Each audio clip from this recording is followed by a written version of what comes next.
PN9 news और आपके साथ मैं हूं क्रांति सिंह। आपको बता दें कि गुजरात चुनावी माहौल के बीच में एक एक करके मुद्दा हमारे सामने निकल करके आ रहा है और उस मुद्दे पर अगर हम चर्चा करें तो देखिए, कभी जनता का रुख किसी के पक्ष में जाता है तो कभी जनता का रुख किसी के पक्ष में जाता है। लेकिन हम महिलाओं की तरफ से एक स्पेशल रिपोर्ट आपके लिए लेकर के आए, जिसमें महिला जो है कई सारे राज्यों पर से पर्दा हटाती हुई नजर आ रही है। कई सारे राज्यों पर से पर्दा हटा करके ये मुद्दा सामने रखती हुई आ रही है कि यहाँ पर मोदी राज में उनके साथ क्या क्या हुआ है, मोदी राज में कितनी चीजें जो है बढ़ोतरी पर गई है और कितनी चीजें जो है वो घटत पर गई है। जिस गुजरात मॉडल की बात प्रधानमंत्री नरेंद्र मोदी करते हैं, क्या सच में वो गुजरात वैसा ही दिखाई देता है? क्या उस गुजरात में उसी तरीके से मुद्दे उठते रहे हैं? कमेंट सेक्शन में भी आप जरूर बताइएगा, लेकिन उससे पहले ये खास वीडियो देखिए। गुजरात चुनाव का आगाज हो चुका है, तारीखों का ऐलान हो चुका है। उसके बाद जो तमाम पार्टियां हैं एरी चोटी की ताकत लगा रही है। एक तरफ कांग्रेस, एक तरफ बीजेपी और एक तरफ आम आदमी पार्टी।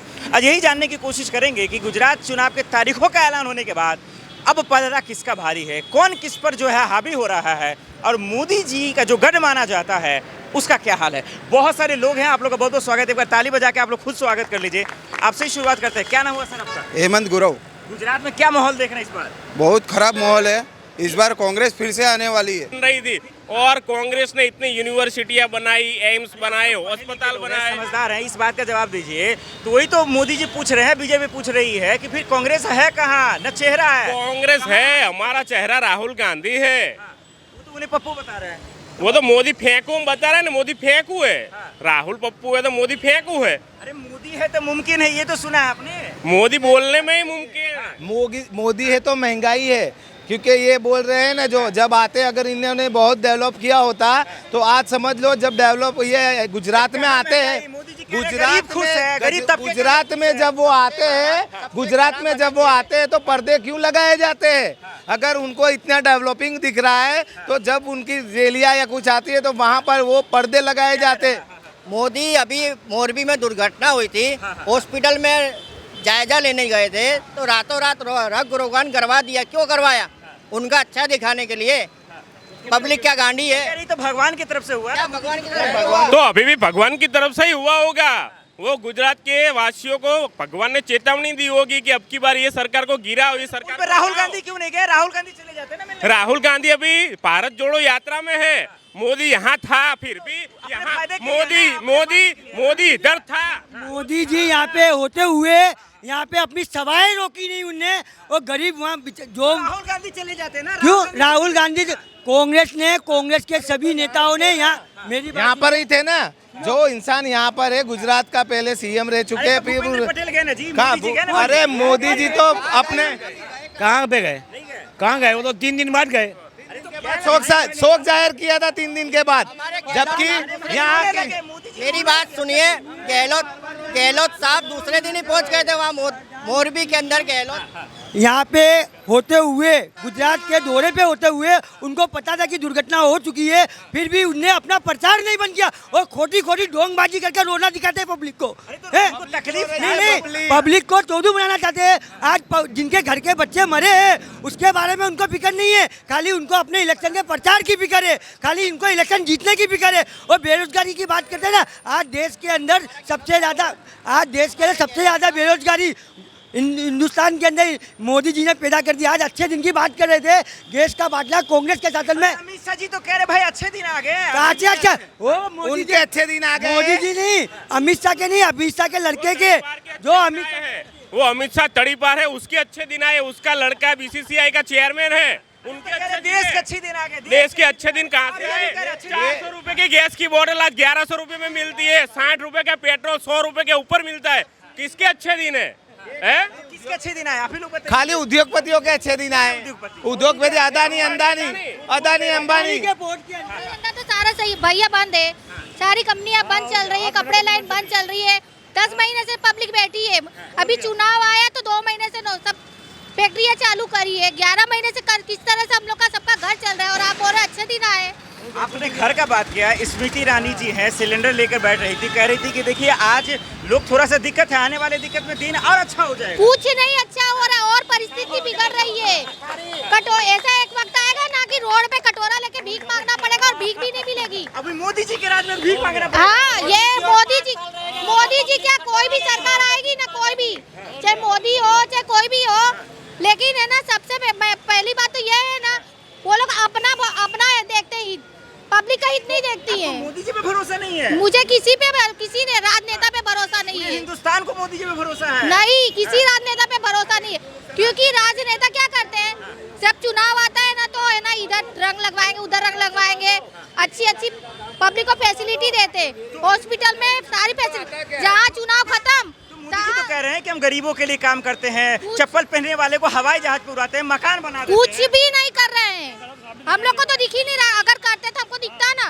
10 महीने से सारी फैक्ट्रियां बंद है, कुछ भी काम काज नहीं चल रहा है, पब्लिक खाएगी क्या और करेगी क्या? जब चुनाव आता है तो हम लोग को दिखावा करने के लिए नौकरी चालू कर देते हो, फिर थोड़ा दिन चुनाव बीत गया, फिर ये टैक्स, वो टैक्स, फलाना टैक्स, ठिकाना टैक्स लगा दोगे, अब पब्लिक को भूखे मार दोगे। तो ऐसे ये लोग कह रहे हैं कि अभी मोरबी जो हादसा हुआ, मोदी जी जो है नाटक कर रहे, रो रहे हैं। भाई वो तो तकलीफ जता रहे हैं ना, दुख जता रहे हैं ना। वो दुख जता रहे हैं या नहीं जता रहे हैं, पर मोदी जी को मालूम था या वहाँ की पब्लिक को भी मालूम था कि अभी 5 दिन हुआ है उसको पुल बने हुए, उस पर इतनी सारी टिकट बेचने की क्या जरूरत थी? जहाँ 100 लोगों को जरूरत है वहाँ 500 रुपए की टिकट तुमने बेच दी। 500 रुपए का जवाब दीजिए आप। नहीं, एक सवाल का जवाब दीजिए। ये पूरा हिंदुस्तान खुश है, कह रहे हैं कि 27 सालों से हमारी सरकार है, गरीब तबके का लोग खुश है, आम आदमी खुश है, महंगाई से लोग जो है आप परेशान नहीं है, भ्रष्टाचार खत्म हो गया। आप कह रहे हैं कि सारी दिक्कतें हैं। आप ये बोल रहे हो ना कि आप, मैं नहीं बोला, ये मोदी जी कह रहे हैं। मोदी जी कह रहे हैं ना, मोदी जी घर घर जाके देखते हैं, मोदी जी घर घर जाके देखते हैं, सिर्फ बड़े लोग रहते हैं जिसके पास कोई दिक्कत नहीं है, नौकरी धंधा जिसका बिजनेस अच्छे से चल रहा है, उसको कोई परेशानी नहीं है। लेकिन हम आदमी रोज कमाने खाने वाले हैं ना, उनके घर में जाके पूछो कि आज अभी सुबह चूल्हा जला ना, तो शाम को देखना पड़ता है कि शाम को चूल्हा जले। ये भी देख रहे हैं कि 2000 जो है आप देख रहे हैं 14 से मोदी सरकार आई है, और एक चीज़ रहा कि नफरत हटा देंगे, उन्होंने चैलेंज किया था 2022 तक। कैसे देख रहे हैं इस मुद्दे पे मोदी सरकार ने कामकाज किया है कि लोगों के बीच में नफरतें हटा दी हैं? नहीं, बिल्कुल नफरत नहीं हुई है, हटाई नहीं है, बिल्कुल नफरत इतनी बढ़ गई है आपस में कि ना पूछो। और रिलीजन में तो बहुत ज़्यादा है, हिंदू, मुसलमान, सिख, ईसाई वगैरह, ये सारे दिन इतना डिफरेंस हो गया है कि सबको अलग करते हैं। धर्म तो हमको सब साथ में सिखाता है कि साथ में रहो, मिलजुल के रहो, प्रेम प्यार से रहो। इतना डिस्प्यूट्स बढ़ गया है कि ना पूछो।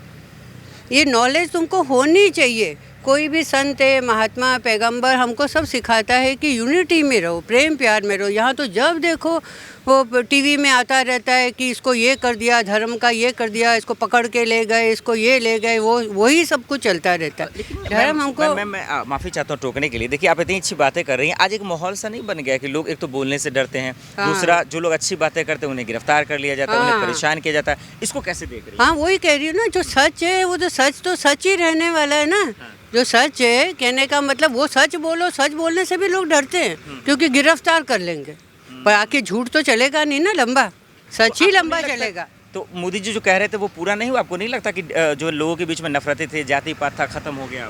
बिल्कुल ख़त्म नहीं हुआ है, ऊपर से बढ़ गया है। कभी था ही नहीं, कांग्रेस के टाइम में तो कभी ये बातें है ही नहीं, ऊपर से बहुत ज़्यादा बढ़ गया है, ऐसा मुझे लगता है। गुजरात के टाइम, माफ़ कीजिए, कांग्रेस के टाइम में जो है थोड़ा सा कम था या था ही नहीं, तो कम से कम देश में ना हुआ, क्या गुजरात में हुआ है कि नहीं? गुजरात में नफरतें कम है, लोगों के बीच भेदभाव है कि नहीं है? नहीं, पर मोदी वगैरह है, मोदी लोगों ने तो बढ़ाया ही हुआ है ना सबके बीच में, प्रोपोगंडा कर सबको बढ़ाया ही हुआ। हम तो कहते हैं इंसान सब मिल के रहें, प्रेम प्यार से रहे, धर्म बीच में होना ही नहीं चाहिए। ईश्वर ने हमको सब पैदा किया है, हम ईश्वर के सब बच्चे हैं, तो सब मिलजुल के रहे ना। धर्म को अलग अलग क्यों करते हो? वो मैं बोलती हूँ। मैं तो मतलब धर्म नहीं होना चाहिए, धर्म एक होना, यूनिटी होनी चाहिए धर्म। ठीक है, एक आखिरी सवाल, कंट्रोवर्सी की जो बात कर रही हैं आप, धर्म के बीच में दरारें पैदा करना, इससे फायदा ज़्यादा किसको है, किस पार्टी को हो रहा है इस वक्त चुनाव? उन्हीं को ही हो रहा है, उन्हीं को ही हो रहा है। वो इलेक्शन में जाते हैं, वोटिंग के लिए ही जाते हैं ना, जो भी होता है वहाँ पे वोटिंग के लिए जाते हैं ताकि वोट ज़्यादा मिले उनको, बस।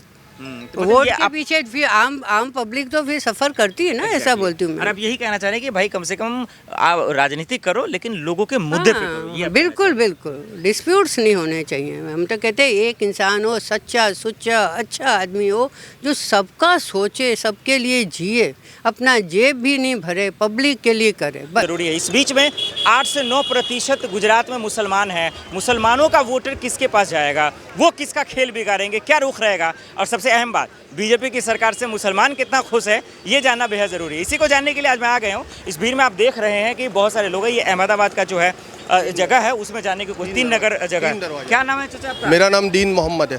दीन मोहम्मद साहब, यहीं से शुरुआत करते हैं कि मुसलमानों के मूड में क्या है गुजरात सरकार को लेकर, कितना कामकाज की है, क्या काम की है? भाई मुसलमानों के मूड में तो ऐसा है कि पूरे हिंदुस्तान के मुसलमान जान रहे हैं कि बीजेपी जो पार्टी है मुसलमानों के खिलाफ वाली पार्टी है, बराबर। और अभी जो गुजरात के चुनाव हो रहे हैं उसके अंदर एक भी ये लोग मुस्लिम कैंडिडेट्स को लेना नहीं चाहते। गुजरात सरकार ने काम किया या नहीं? गुजरात सरकार ने क्या काम किया? कुछ नहीं किया गुजरात सरकार ने काम किया। लोगों हाँ बताओ। मोदी जी कहते हैं, गुजरात सरकार बोलती है युवाओं को रोजगार दिया, शिक्षा व्यवस्था शानदार कर दिया है, स्कूल बना दिए हैं, वो भी केजरीवाल से शानदार बना दिए हैं, महंगाई कम कर दिया है, गुजरात चमक रहा है, जैसे अभी आप इस लाइट में चमक रहे हैं कैमरे पे। ये इतना काम लोग बता रहे हैं। अरे भाई बोलने से क्या होता है? आज देश में मतलब झूठ बोल रहे हैं। झूठ बोल रहा है, पक्का झूठ बोल रहा है। वो बोलता है डबल इंजन की सरकार है, तो अभी महंगाई तो डबल हो गई है। वो बीजेपी का पूरा हिंदुस्तान का एक भी कैंडिडेट महंगाई पे एक अल्फाज नहीं बोल रहा है, बराबर। और डॉलर कितना गिर रहा है, देखो हिंदुस्तान का डॉलर कितना गिर रहा है। और इन्होंने कहा था कि अच्छे दिन आएंगे, बराबर। तो अच्छे दिन कहाँ है? तो प्रजा के तो खराब दिन आ गए, अच्छे दिन तो इन लोगों के आ गए भाई। मोदी जी तो कह रहे हैं देश आज तरक्की कर रहा है, तो अच्छा नहीं लग रहा आपको? अरे भाई तरक्की होगी तो अच्छा लगेगा, तरक्की तो है नहीं। क्या तरक्की नहीं हो रहा? देखो हिंदुस्तान के जितने भी पीएम आए ने उसके अंदर सबसे ज्यादा बेइज्जत ये मोदी हुआ है। काहे क्या देख लो ने भाई, पूरा अमेरिका, रूस, जापान, यूक्रेन सब लोग कह रहे हैं भाई मोदी है तो मुमकिन है। कौन बोलता है मोदी है तो मुमकिन है? मीडिया नहीं, चैनल नहीं देखते? हम देखते हैं, वो तो सब मोदी गोदी मीडिया वाले बोलते हैं ना भाई। जो स्वतंत्र मीडिया है, जो सही मीडिया बताने वाले हैं, वो ये नहीं बोलेंगे। बताइए सही बात क्या है? सही बात यही है कि उन्होंने हिंदुस्तान को तबाह और बर्बाद। तो देखा आपने किस तरीके से जो है गुजरात की महिलाओं का गुस्सा यहाँ देखने लायक था। महिला युवा भी अपने मुद्दे उठाते हुए नजर आए। युवा भी जोशो जोरों के साथ में जो है यहाँ पर भाजपा को पकड़ते धरते हुए नजर आ रहे थे। बहरहाल यहाँ पर देखिए, हम तमाम मुद्दों को यहाँ पर सर्च कर रहे हैं, मुद्दों पर चर्चा कर रहे हैं, लेकिन उन चर्चा के बाद में जो सबसे अहम मुद्दा निकल करके आ रहा है वो आपके लिए लेकर के आ रहे हैं। बहरहाल इस खास रिपोर्ट को देखने के बाद आप लोग के क्या तर्क है, कमेंट सेक्शन में जरूर बताइएगा। फिलहाल आज के लिए बस इतना ही। देश दुनिया की तमाम बड़ी खबरों के लिए देखते रहिए SPN9 न्यूज।